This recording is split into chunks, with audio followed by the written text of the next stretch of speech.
Hello everyone, welcome to a new lesson with Maria's Lytics. Today we are going to discuss a lesson titled Mischief by Fire in the AEC English paper for Literatures in second semester in the FYUGP stream of University of Calicut. And this is a chapter taken from Meena Kandasamy's novel titled The Gypsy Goddess. Gypsy goddess എന്ന് പറയുന്ന മീന കന്ദസാമിയുടെ വളരെ famous ആയിട്ടുള്ള ഒരു നോവലിൽ നിന്ന് എടുത്തിട്ടുള്ള അതിൻ്റെ 10th ചാപ്റ്ററാണ് ഈ ഒരു ലെസൺ. അപ്പോൾ നമ്മുടെ ഈ ഒരു ലെസൻ്റെ ഫസ്റ്റ് പാർട്ടാണ് ഈ കാണുന്നത്. So will be doing a second part. അതിൽ നമ്മൾ ഇതിൻ്റെ ഒരു ക്വസ്റ്റ്യൻ ആൻസർ ഡിസ്കഷനൊക്കെ നമ്മൾ ചെയ്യുന്നത് സെക്കൻഡ് പാർട്ടിലായിരിക്കും. Now we are moving on to an summary and analysis of the chapter. So let's discuss the writer Meena Kandasamy, and she's a poet, novelist, activist and translator. വളരെ multifaceted ആയിട്ടുള്ള ഒരു ഫിഗറാണ്. She's a novelist, activist. നമ്മൾ കേരളത്തിൽ അരുന്ധതി റോയൊക്കെ പറയുന്നത് പോലെ ഇന്ത്യയിലുള്ള ഒരുപാട് ഇഷ്യൂസിൽ വളരെ ആക്റ്റീവായിട്ട് ഇടപെടുന്ന, വളരെ വോക്കലായിട്ട് അതിന് എഗൻസ്റ്റ് സംസാരിക്കുന്ന ഒരു വുമൺ റൈറ്റർ കൂടിയാണ് Meena Kandasamy. She was born as 11 Meena Kandasamy in 1984 in Chennai, and she has a doctorate in sociolinguistics, and earlier she wrote poetry collections. Touch എന്ന് പറയുന്നത് ഇവരുടെ വളരെ ഫേമസ് ആയിട്ടുള്ളൊരു പോയട്രി കളക്ഷനാണ്. ആൻഡ് ഫസ്റ്റായിട്ട് ഇവർ എഴുതുന്ന ഒരു നോവലാണ് നമ്മുടെ Gypsy Goddess. And then she has written many more novels, and she is known for a powerful writing style that blends poetry, prose and political commentary. ഇവരുടെ എഴുത്തിൻ്റെ ഒരു പ്രത്യേകത പലപ്പോഴും പോയട്രിയുടെയും പ്രോസിൻ്റെയും പൊളിറ്റിക്കൽ കമൻട്രിയുടെയും പൊളിറ്റിക്കൽ ക്രിറ്റിസിസത്തിൻ്റെയൊക്കെ ഒരു മിക്സ് ആയിരിക്കും. And we can say that she is A vocal advocate four Dalit rights and women issues in India. ഇന്ത്യയിലെ ദളിത് റൈറ്റ്സുമായിട്ട് ബന്ധപ്പെട്ടിട്ടുള്ള ദളിതന്മാരുടെ റൈറ്റ്സും അതുപോലെ വയലൻസ് എഗൻസ്റ്റ് വിമൻ ഒക്കെ വളരെ ആക്റ്റീവായിട്ട് ഡിസ്കസ് ചെയ്യുന്ന ഒരു റൈറ്ററാണ്. And she uses literature as a tool for social change and resistance. ലിറ്ററേച്ചറിനെ ഇവർ കാണുന്നത് ഒരു സോഷ്യൽ ചേഞ്ച് കൊണ്ടുവരാനുള്ളൊരു ഏജൻസി ആയിട്ടാണ്. അതുകൊണ്ട് തന്നെ നമ്മുടെ ലിറ്ററേച്ചർ ഫെസ്റ്റിവൽസിനൊക്കെ കേരളത്തിൽ പലപ്പോഴും വരെയും സംസാരിക്കുകയും ചെയ്യുന്ന ഒരു റൈറ്ററാണ്. And she has translated works by Dalit writers and Tamil political leaders. Tamil political ലീഡേഴ്സിൻ്റെയും അതുപോലെ മറ്റു റൈറ്റേഴ്സിൻ്റെയൊക്കെ വർക്ക്സ് ഇവർ ട്രാൻസ്ലേറ്റ് ചെയ്തിട്ടുണ്ട്. So as you can guess, ഇവരുടെ ഏറ്റവും ഇമ്പോർട്ടൻ്റ് ആയിട്ടുള്ള തീംസ് എന്ന് പറയുന്നത് കാസ്റ്റ് ഡിസ്ക്രിമിനേഷൻ, ജാതിയുടെ പേരുള്ള വിവേചനം, gender based violence, feminism, women's autonomy, സ്ത്രീകൾക്ക് ഉണ്ടായിരിക്കേണ്ട ഒരു സെൽഫ് ഫ്രീഡത്തിനെ കുറിച്ച്, then political resistance, personal experiences, ഇതെല്ലാം ഇവരുടെ വർക്കിൽ ഇമ്പോർട്ടൻറ്റ് തീമാണ്. ദ ഗാർഡിയൻ പുറത്തിറക്കിയിട്ടുള്ള 25 ഇന്ത്യൻസ് ടു വാച്ച് എന്നുള്ള ലിസ്റ്റിൽ പെടുന്നുണ്ട് ഇവർ. അതുപോലെ ഇന്റർനാഷണലി ഇന്ത്യയിൽ നിന്നും അറിയപ്പെടുന്ന ഒരു പവർഫുൾ വോയിസ് ആയിട്ട് കണ്ടംപററി ഇന്ത്യൻ ലിറ്ററേച്ചറിൻ്റെ ഒരു എംബ്ലമായിട്ട് മീന കന്ദസാമി മാറിയിട്ടുണ്ട്. Now we are moving on to a discussion of the novel The Gypsy Goddess. Gypsy Goddess എന്ന് പറയുന്ന ഈ ഒരു നോവലിൽ നിന്നാണ് ഈ 10th ചാപ്റ്ററാണ് നമ്മുടെ The Mischief by Fire അല്ലെങ്കിൽ തീയുടെ വികൃതി എന്ന് പറയുന്നത്. ഇത് വളരെ ഇൻട്രസ്റ്റിംഗ് ആയിട്ടുള്ള ഇമ്പോർട്ടൻ്റ് ആയിട്ടുള്ള ഒരു നോവലാണ്. This is her first debut novel, and it fictionalises the 1968 Kilvenmani massacre in Tamil Nadu.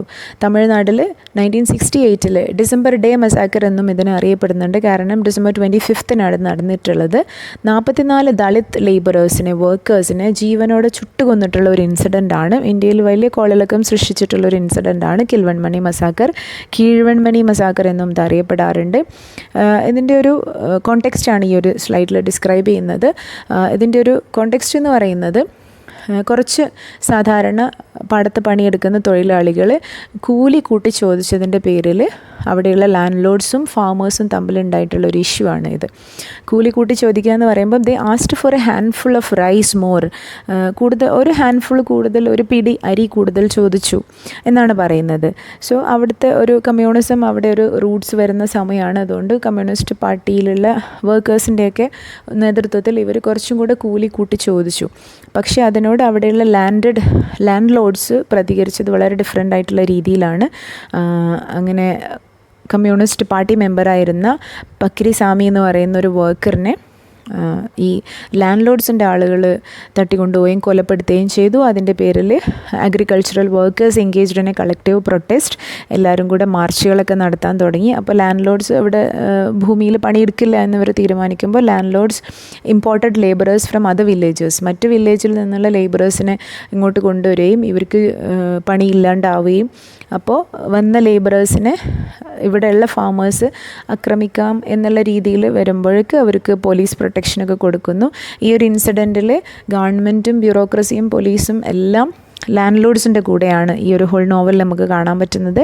അങ്ങനെ ഈ ഒരു സ്ട്രഗിളാണ് പിന്നീട് കിൽവൺമണി മസാക്കർ, ഇവരെല്ലാവരും ഒന്നിച്ച് കൊന്നുകളയാം എന്നുള്ളൊരു തീരുമാനത്തിലേക്ക് അവിടുത്തെ ലാൻഡ് ലോഡ്സ് ഭൂക്കന്മാരെത്തുകയും പോലീസും അതിന് സപ്പോർട്ടാവുകയും അങ്ങനെയാണ് ഈ ഒരു വളരെ അട്രോഷ്യസ് ആയിട്ടുള്ള ഈ ഒരു ഇൻസിഡൻറ്റ് നടക്കുന്നത്. And the novel culminates in Kilwindmani massacre, where landlords brutally attack agricultural laborers, representing the extreme manifestation of caste-based violence. ഇന്ത്യയിൽ മുന്നേ നടന്നിരുന്ന ഇപ്പോഴും നടന്നുകൊണ്ടിരിക്കുന്ന ജാതിയുടെ പേരിലുള്ള വയലൻസിൻ്റെ ഏറ്റവും എക്സ്ട്രീം ആയിട്ടുള്ള ഒരു രൂപമാണ് അവിടെ കണ്ടത്. മാനിഫെസ്റ്റേഷൻ എന്ന് പറയുമ്പോൾ അതിൻ്റെ ഒരു പ്രകടമായിട്ടുള്ള രൂപം. So the epilogue suggest a form of delayed justice which hints potential retribution against the landlords. അപ്പോൾ ഇതിൻ്റെ പ്രൊലോഗും എപ്പിലോഗും ഒക്കെ ഉണ്ട്. എപ്പിലോഗിൽ അവർക്കെതിരെയുള്ള ആക്ഷനെ കുറിച്ചൊക്കെയുള്ള കാണാം. And the novel experiments with form and narrative. ഇതിൻ്റെ ഏറ്റവും ഇമ്പോർട്ടൻ്റ് ആയിട്ട് നമ്മുടെ സിലബസിൽ ഇത് വരുന്നതിൻ്റെ തന്നെ ഏറ്റവും ഇമ്പോർട്ടൻ്റ് ആയിട്ടുള്ള പ്രത്യേകത എന്ന് പറയുന്നത് ഈ നോവൽ അതൊരു ഫോമിലുള്ളൊരു പരീക്ഷണമാണ്. So it mixes reportage. ആദ്യം ഒരു പോലീസിന് ലാൻഡ് ലോഡ്സ് കൊടുക്കുന്ന ഒരു മെമ്മറാണ്ടമാണ് ആദ്യം കാണുന്നത്. അപ്പോൾ പല ആളുകളുടെയും ഭാഗത്ത് നിന്നുകൊണ്ട് ഇതിനെ നോക്കി കാണുന്നത് വളരെ ഡിഫറെൻ്റ് ആയിട്ടുള്ള രീതിയിലുള്ള ഗ്രാഫിക്കൽ ഡീറ്റെയിൽസ്, നമുക്ക് കൃത്യമായിട്ട് ആ ഒരു പെയിൻ എന്താണ് എന്ന് കൃത്യമായിട്ട് വായിച്ചെടുക്കാൻ പറ്റുന്ന രീതിയിലുള്ള ഒരു നെറേറ്റീവാണ് ഇതിൽ കാണുന്നത്. So it tells the story of caste violence and resistance. So mischief by fire, this is the 10th chapter, തീയുടെ വികൃതി എന്ന് പറയാം. So this chapter presents a harrowing account of the massacre by fire. നമ്മളെ ഇങ്ങനെ വേദനിപ്പിക്കുന്ന പേടിപ്പെടുത്തുന്ന ഒരു ഡിസ്ക്രിപ്ഷനാണ് of the massacre by fire, describing in vivid relentless detail. ഒട്ടും വിട്ടുകൊടുക്കാതെ വളരെ ക്ലാരിറ്റിയോടുകൂടി ഈ തീ കത്തുന്നതിന് വരെ കൃത്യമായിട്ട് ഡിസ്ക്രൈബ് ചെയ്യുന്നുണ്ട്. And it's a description of how a mob of landlords attacks a group of villagers in കിൽവൺമണിയിലെ ഈ വില്ലേജേഴ്സിനെ എങ്ങനെയാണ് ഒരു കൂട്ടം ലാൻഡ് ലോഡ്സ് അറ്റാക്ക് ചെയ്തതെന്ന്. The narrative unfolds a single breathless paragraph.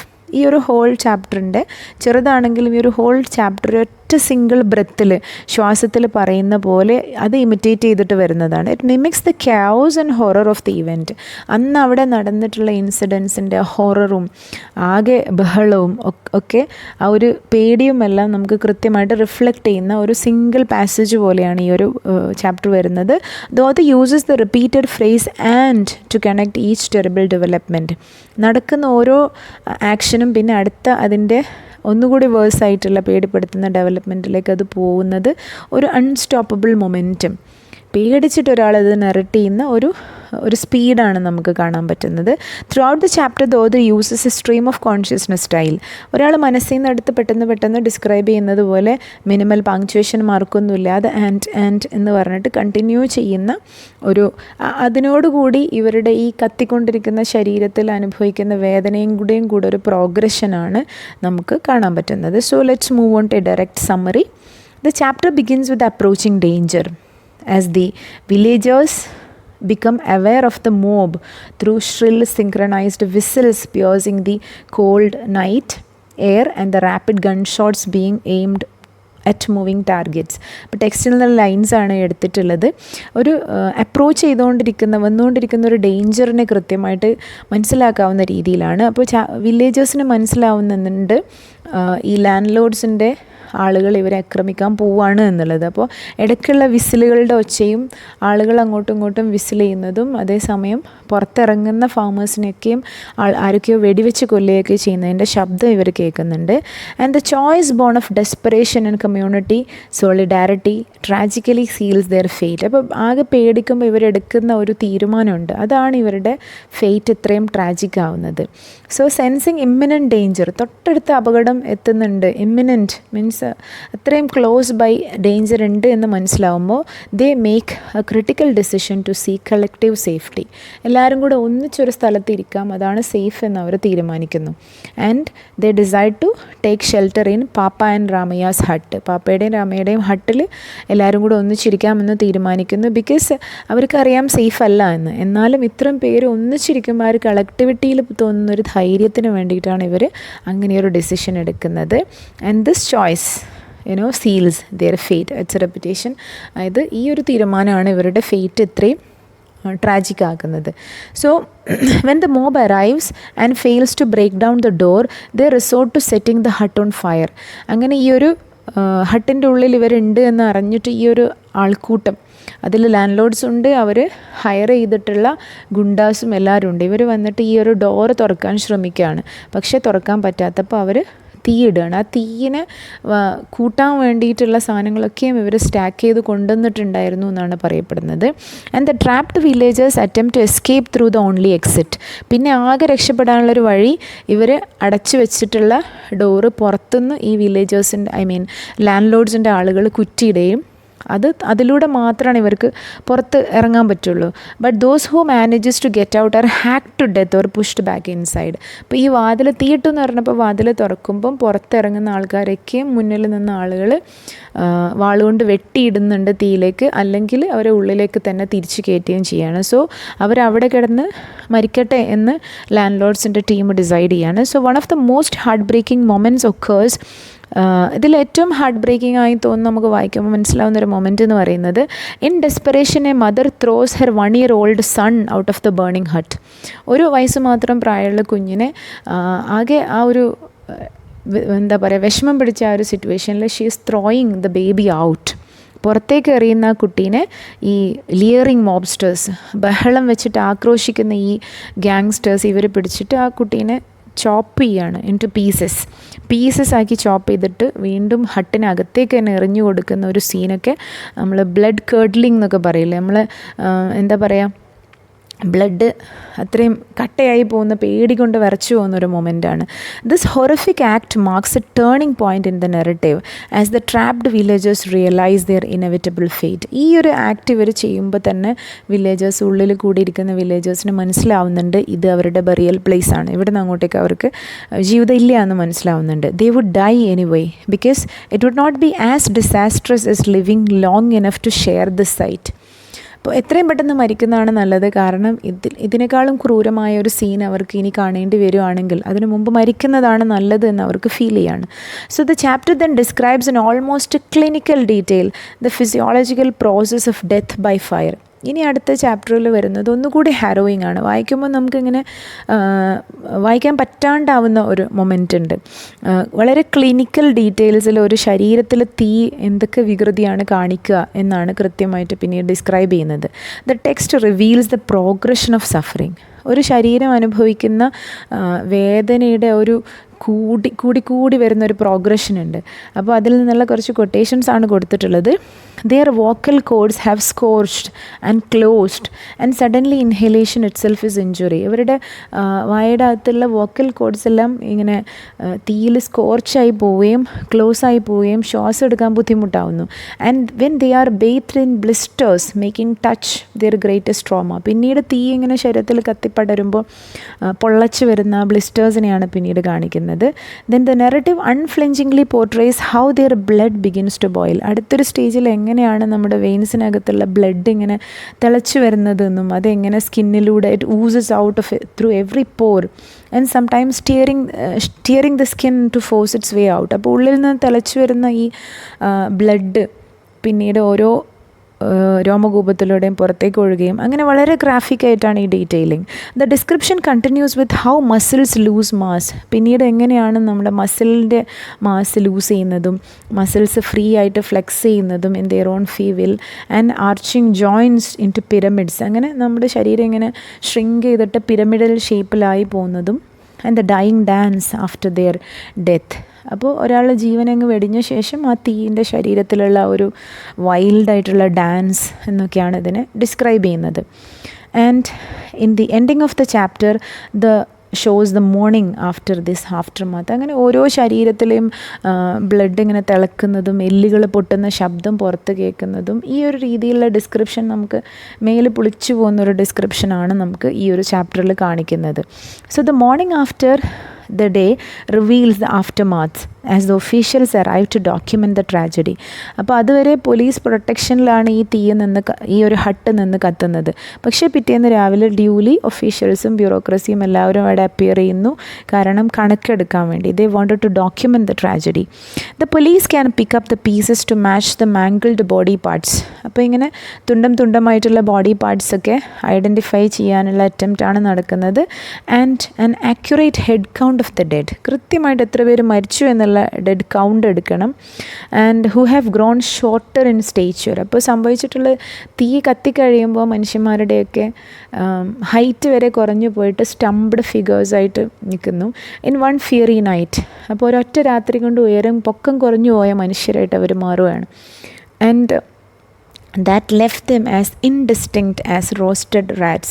അപ്പോൾ ഈ ബോഡീസ് കാണുമ്പോൾ ഈ പൊക്കം ഉണ്ടായിരുന്ന മനുഷ്യർ പൊക്കക്കുറവുള്ള കുള്ളന്മാരായിട്ട് മാറുകയും അതുപോലെ ഒരു ചുട്ടെടുക്കപ്പെട്ട ഒരു റാറ്റ്സിൻ്റെ അത്രയും അവസ്ഥയിൽ അവരുടെ ബോഡീസ് ഇൻഡിവിജ്വൽ ഐഡൻറ്റിഫിക്കേഷൻ ഇമ്പോസിബിളാണ്. എല്ലാ എലികളും ചുട്ട് കഴിഞ്ഞാൽ ഒരുപോലെ എന്ന് പറയുന്ന പോലെ എല്ലാ മനുഷ്യരും ഒരേപോലെയുള്ള ഫിഗേഴ്സായിട്ട് മരിച്ചു കിടക്കുന്ന ഒരു സീനാണ്. The bureaucratic response photographing the remains from 4 different angles contrast starkly with human tragedy.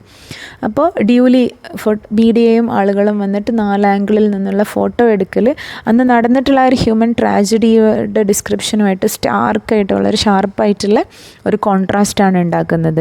And the chapter concludes with perhaps it's most devastating image. അതിലേറ്റവും നമ്മൾ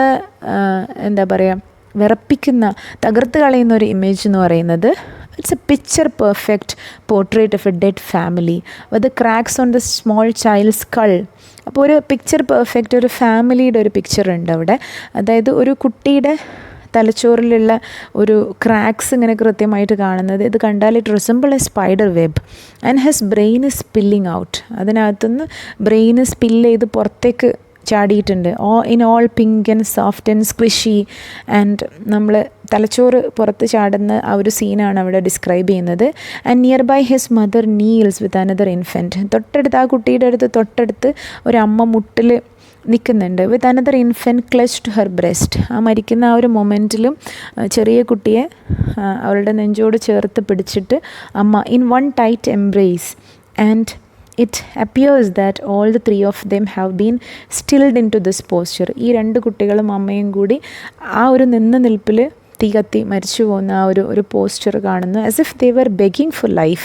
അത് കണ്ടാൽ അവർ ജീവന് വേണ്ടി യാചിക്കുകയാണ് എന്ന് തോന്നും. And looked half burned as though the hasty fire stopped to show them some mercy. അപ്പോൾ മരിച്ചു കഴിഞ്ഞിട്ട് ഇടയ്ക്ക് വെച്ച് തീ അവരോടൊരു മേഴ്സി ദയ കാണിച്ച പോലെയാണ് അവരുടെ ആ ഒരു പോർട്രേറ്റ് അവിടെ നിൽക്കുന്നത്. ആൻഡ് ദിസ് ഫൈനൽ ഒരു ടേബ്ലോയിൽ നമ്മൾ സ്റ്റിൽസ് കാണിക്കുന്ന പോലെയുള്ള ഈ ഒരു പിക്ചർ ദിസ് എൻകാപ്സുലേറ്റ്സ്, ഇത് ഉൾക്കൊള്ളുന്നുണ്ട് ദ ചാപ്റ്റർ സെൻട്രൽ ഹൊറർ. ഈ ഒരു ഹൊറർ കൃത്യമായിട്ട് ഡിസ്ക്രൈബ് ചെയ്യുക എന്നുള്ളതായിരുന്നു വളരെ ഗ്രാഫിക്കായിട്ട് ഓരോ മൊമെൻറ്റും നുവാൻസ്ഡ് ആൻഡ് വിവിഡ് ഡീറ്റെയിൽസിൽ കൊടുത്തതിൻ്റെ ഒരു intention. The deliberate merciless destruction of human life. വളരെ കരുതി കൂട്ടിയിട്ട് ഒരു ദയവുമില്ലാതെ ഹ്യൂമൻ ലൈഫിനെ ഒന്ന് ചെൻഡ് ചെയ്യുന്ന ആ ഒരു കാസ്റ്റ് അട്രോസിറ്റിയെ it's frozen in a moment of desperate plea for survival. രക്ഷപ്പെടാനുള്ള ഒരു അവസാനത്തെ ക്രൈ ആയിട്ട് നമുക്ക് ആ ഒരു പിക്ചറിനെ കാണാൻ പറ്റും. That's all for this lesson and will be doing A very detailed discussion of the questions in the second part. Thank you so much.